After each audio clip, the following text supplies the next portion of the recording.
da TV Serra Norte, pessoal do YouTube.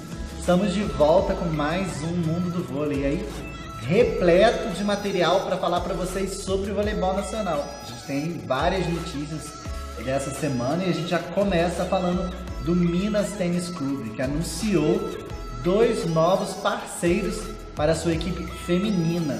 A primeira vai ser a Axial Inteligência Diagnóstica, vai ser mais um dos patrocinadores do time, né? A Axial, que já tem ampla história em Minas Gerais em exames laboratoriais e de imagem, agora se une ao Minas para reforçar o budget da equipe, né? E outra que está voltando ao voleibol e vai fazer todos os uniformes da equipe é a Rainha. A Rainha, para quem é da antiga aí, a galera dos anos 80, 90 e jogava com aquela bola Rainha branquinha, né? Não tinha nenhuma coloração, ela era toda branca, o pessoal gostava muito, eu particularmente gostava também. A Rainha está voltando, depois de muitos anos, voltando ao voleibol e vai ser a fornecedora de material esportivo da equipe. Então o Minas continua aí se reforçando, não só dentro de quadra, mas do lado de fora também. Bom, saindo de Minas, vindo para São Paulo, a gente vai falar aí da final da Copa São Paulo masculina de vôlei. A gente teve aí um embate entre o SESI São Paulo e o Vôlei Renata. As equipes ainda carecem de alguns jogadores que estão aí servindo a seleção ou ainda não se apresentaram, mas a Copa São Paulo é um start aí da temporada, né? Um pontapé inicial e com certeza ninguém quer perder, né? Pois é, e nesse primeiro embate deu SESI São Paulo por 3-1. As parciais foram 25-19, 25-21, 23-25 e 25-20. Pois é, o SESI aí vem mantendo uma longa tradição aí, já ganhou várias Copas São Paulo e agora levou mais um caneco para casa. O time que jogou foi formado pelo levantador Evandro, o oposto Franco, os ponteiros Renato e Alan Patrick, os centrais Gustavão e Bertolini e o líbero Pureza, né? Ainda faltam muitos reforços aí, principalmente na equipe do SESI, que vai contar aí para a próxima fase, os próximos torneios, né? A galera que está na seleção, o Lipe, né? O William, vários atletas de altíssimo nível, o próprio Gustavo, que foi contratado, né, para o lugar do Lucão. Então, a equipe ainda vai crescer muito e o Vôlei Renata também se reestruturando. A gente acredita que as duas equipes ainda têm muita coisa para crescer. Mas é um início de temporada, né? O primeiro torneio de clubes dessa temporada. E aí o SESI São Paulo já sai na frente. Saindo do masculino, falando um pouco do feminino, as equipes começam a se movimentar, também já se preparando para a nova temporada. E com essa visão, o SESI Vôlei Bauru, a equipe que se formou a partir da união do SESI e do Bauru, fez 2 amistosos contra a equipe do Pinheiros, que está aí bastante renovada, que trouxe o Serginho Negrão para ser o técnico da equipe, né? Mudou quase todo o seu plantel. Então, para avaliar o seu trabalho, as equipes fizeram 2 amistosos que foram vencidos pelo SESI, né? O SESI Vôlei Bauru venceu o primeiro por 3-1, parciais de 16-25, 25-13, 25-16 e 25-19, e o mesmo placar 3-7-1 no segundo jogo, 25-23, 25-22, 25-18, 17-25. O novo técnico do SESI Vôlei Bauru, o Anderson Rodrigues, avaliou muito bem esses amistosos e ele gostou do que viu na equipe, né? A equipe que ainda se ressente da falta da Valentina Diouf, a italiana que só deve se apresentar no mês que vem, mas que também está bastante modificada, e ele gostou principalmente pelas características das novas ponteiras. Muitas delas conseguem jogar bem, tanto como pontas, como posses. A questão da Edinara, né, da Cubana também, são jogadoras bastante versáteis, e isso traz um grande up, né, um grande upgrade para a equipe, que pode aí fazer várias configurações diferentes de jogos e pode surpreender seus adversários. Então aí o SESI começando bem essa pré-temporada, e o Pinheiros deve crescer, também está muito modificado, né? Tem a Herrera, a Cubana Herrera chegando, tem a a norte-americana que está chegando para ser oposta. Então a equipe também ainda deve crescer bastante. Falando em pré-temporada, e agora a gente falando em âmbito internacional, né? As equipes continuam suas preparações para o Campeonato Mundial, que vai acontecer em setembro e outubro. E na Holanda, a gente vai ter essa semana, está tendo, né? Já começou essa semana, a Rabobank, difícil falar, não. Rabobank, desculpe. Rabobank Super Series, que é um torneio envolvendo aí as equipes da Holanda, Itália, Turquia e Rússia.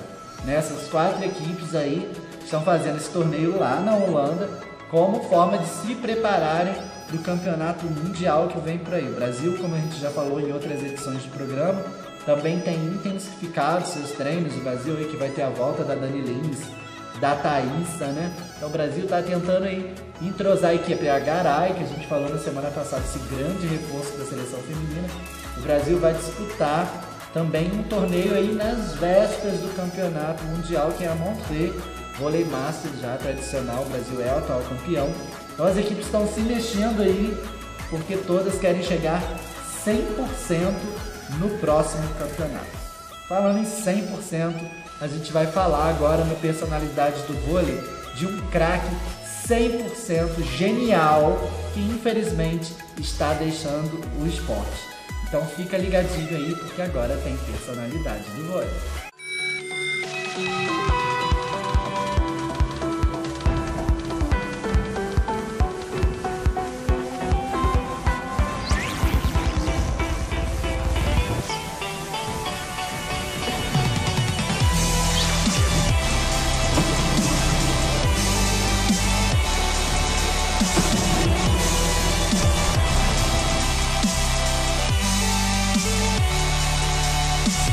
Ricardo Bermudez Garcia, o Ricardinho, iniciou sua história no vôlei através de uma grande superação.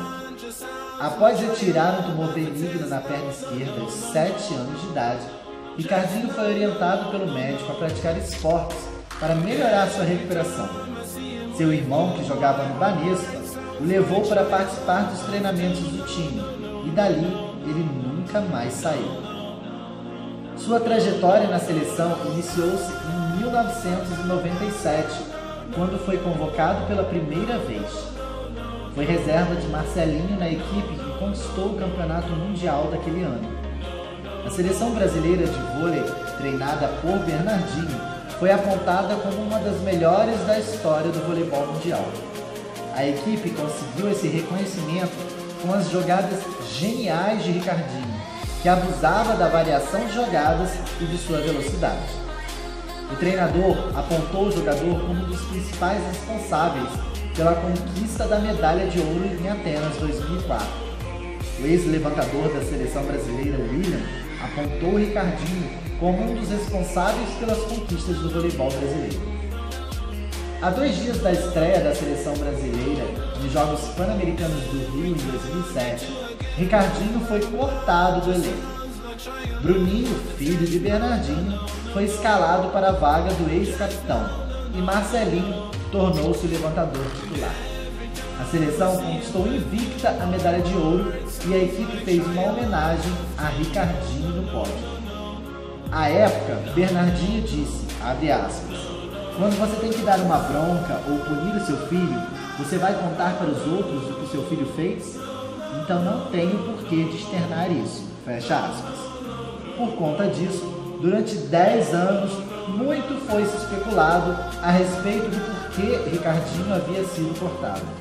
O ponteiro Giba e o líbero Serginho, em suas biografias, trazem a mesma versão, indisciplina. Conforme relatado na biografia de Giba Neles, da Globo Livros de 2015, o ponteiro diz, abre aspas, criou-se um tabu a respeito da situação e nós, jogadores, resolvemos o problema como sempre fizemos, entre a gente. O corte de Ricardinho passou a ser tratado como o maior segredo do vôlei brasileiro. Nunca houve segredo. Houve sim preservação de um grupo, pois roupa suja se lava em casa. E foi assim que fizemos durante todos esses anos.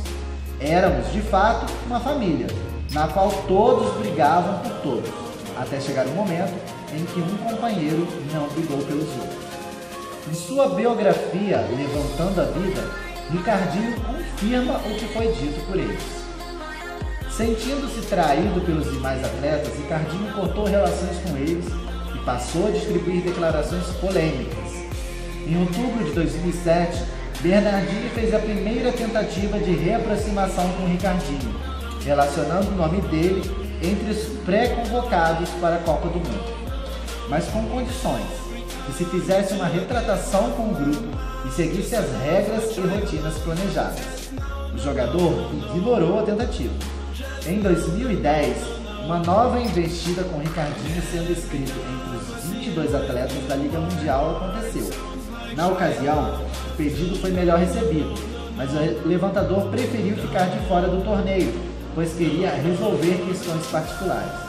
Pediu para começar a se preparar visando a disputa do Campeonato Mundial daquele ano, mas dessa vez, quem não aceitou foi Bernardinho. Em 2012, quando Ricardinho jogava no Brasil, ele e Bernardinho se reencontraram em uma partida e finalmente se acertaram. O levantador participou da Liga Mundial daquele ano, mas como reserva. Também permaneceu na equipe durante a campanha do vice em Londres em 2012, onde encerrou sua trajetória no time nacional. Em julho de 2018, aos 42 anos, Ricardinho anunciou sua aposentadoria das quadras. Abre aspas. Foi uma decisão tomada. Não foi de última hora. Já vinha pensando, o corpo está 100%, estou voando, a cabeça está voando. Mas foi uma decisão que tive que tomar e tomei. É o que tem de ser feito. Não tem muito o que questionar, fecha aspas, disse em comunicado na sua aposentadoria.